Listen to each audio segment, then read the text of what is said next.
Right, Paul, we've just moved into June and Cheltenham Town have sold over 800 season tickets already. How pleased are you with that figure? It's brilliant. I mean, it was sort of a fantastic target to reach. I didn't think we'd do it, and we sort of set that target as a sort of bottom line. I thought that was ambitious, given what fans have seen over the last few years, given the fact we've been relegated and haven't reduced prices. But I just sense there's a huge amount of now positivity amongst fans, and I've been working at the club all week last week and this week and spoken to a lot of fans and getting a feeling from them as to why they've renewed. And actually quite a few people have taken out season tickets who've had a gap of a year or two. So it's great that we're getting those people back as well. So no, absolutely delighted. It means we're sort of on track now to exceed our budget on season tickets, and actually I'm sure that we can now reach the next target, which is 900. And bear in mind, in the current total, it doesn't include any of the commercial sponsorships we do. So if we do a stand sponsorship, within that there'll be some season tickets which are paid for effectively. So we're on about 820 now. I really do think we can get to 900, which will be a marvellous result. And if we can get to 900, we've got that great carrot of going to 1,000, and someone will win £5,000. If we can get to 900, someone's going to win £2,500, and already. If we stay on this sort of number, someone's going to win £1,000. So, I think those incentives will work. But I think the biggest thing has been the fact that Gary Johnson was appointed early on, and the fans have really responded well to that. There's been some good signings, and as we were talking about earlier, there's hopefully a couple more signings. Certainly one we hope will be announced this week, which I think will be a really, really positive signing.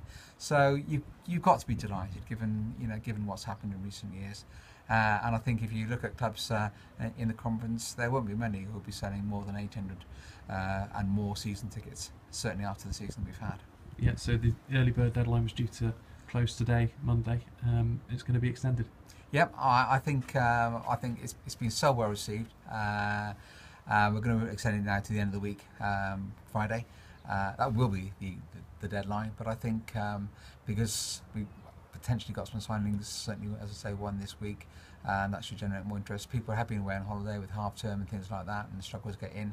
And I think because we are now so near that 900 mark and that £2,500 prize, I think with these extra few days, people might say, yeah, let's just give it a go. Let's be one of those 900.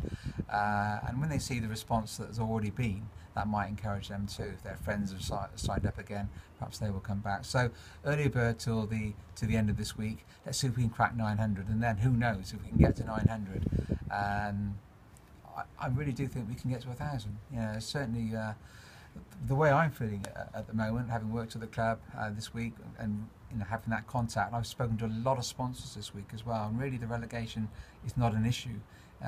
We are still Cheltenham Town Football Club, and that's certainly the case with all the sponsors I've been speaking to, quite a few of those, and a few of us were ringing season ticket holders last week, and we're going to do more of that this week. And certainly the feedback from the season ticket holders I was speaking to was the ones who weren't renewing. It was often very, very genuine reasons that they were moving away from the area, or their work shifts had changed, and you fully understand that. Clearly there are one or two who are upset with the results, and we're waiting to see what will happen. But the vast majority do think actually we're a decent club. We are their club, and they want to be part of that club, whether it's in the conference or whether it's in the Football League. This is such a big season. This is bounce back. We really have got to try and give everything that we can to get back this season. Next season will be a real challenge if we don't do it this season. So, every single season ticket makes a difference. Yeah, you mentioned the sponsors on board, and Maya are obviously the main sponsor still, but there are a few opportunities available, not least the shorts and the stadium. Yeah, now, as you say, Calamara are on board as our major sponsor. They've been brilliant sponsors over many years now. Marchants coaches on our back of the shirts, and they've been a great sponsor for us too. They're obviously providing for all our away travel and doing our park and ride, and obviously the team travel too. So it's great to have those back on board. Also, currently talking with Hazelwoods and talking with Thompson and Banks, talking with Bristol Street, and so far the signs are really, really good that they're going to come back on board. But there are some opportunities. You know, we do need a new sponsor for our shorts, which is really good profile and a unique sponsorship to have. We're still looking for a stadium sponsorship, and I know that does give significant profile and branding, and potentially we still need a sponsor for the main stand here. So there's some really quite chunky sponsorship opportunities available, and we're working really hard to try and sell those. We've got John Finnegan on board now. He's been absolutely brilliant, and loving the association with the club again. Julianne joined the club for the first time, no football background, but involved in sales, so they're going to be working hard to drive these sales, and we're looking hard now at renewing the advertising boards, renewing the programme advertising, they're starting to sell kit sponsorships, and Clive Gowing has done brilliantly on that. We've restructured the player sponsorship side of the business to make it a bit cheaper, a bit better value than it was perhaps last season. So a huge amount of enthusiasm and positivity from all of us, and let's hope the fans can respond and we can get to that 900 and then perhaps hit that 1,000.